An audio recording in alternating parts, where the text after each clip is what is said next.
Assalamualaikum warahmatullahi wabarakatuh. Perkenalkan, nama saya Olivia Febiana dengan NIM Dodo 510030111048. Saya akan membahas mengenai wacana amandemen UUD 1945 yang saat ini sedang ramai diperbincangkan. Amandemen konstitusi adalah isu yang sangat penting karena menyangkut dasar hukum negara kita. Sebagai dasar negara, UUD 1945 berperan besar dalam mengatur kehidupan berbangsa dan bernegara. Oleh karena itu, setiap usulan perubahan harus dipertimbangkan dengan matang dan hati-hati. Pendukung amandemen berpendapat bahwa perubahan UUD 1945 diperlukan untuk menyesuaikan konstitusi dengan kebutuhan dan tantangan zaman modern. Misalnya, amandemen bisa memperbaiki kelemahan dalam sistem pemerintahan, seperti memperkuat checks and balance antar lembaga negara agar lebih seimbang dan efisien. Selain itu, perubahan juga dapat digunakan untuk memperjelas hak dan kewajiban warga negara, sehingga perlindungan terhadap hak asasi manusia bisa lebih maksimal.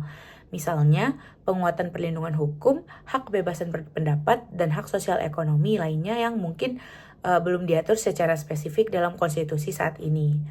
Namun, ada juga pihak yang menantang wacana ini. Mereka khawatir bahwa amandemen bisa disalahgunakan oleh pihak-pihak tertentu untuk kepentingan politik, seperti memperpanjang masa jabatan presiden atau memonopoli kekuasaan. Hal ini bisa mengganggu stabilitas politik dan demokrasi yang sudah dibangun. Selain itu, mereka berpendapat bahwa sekarang bukan waktu yang tepat untuk melakukan amandemen, karena masih banyak masalah yang lebih mendesak seperti pemulihan ekonomi pasca pandemi, penegakan hukum, dan pemberantasan korupsi yang perlu mendapat perhatian lebih. Namun, menurut saya, amandemen UUD 1945 bisa saja dilakukan, asalkan dengan tujuan yang benar dan proses yang transparan. Amandemen tidak boleh dilakukan dengan terburu-buru atau hanya demi kepentingan politik jangka pendek.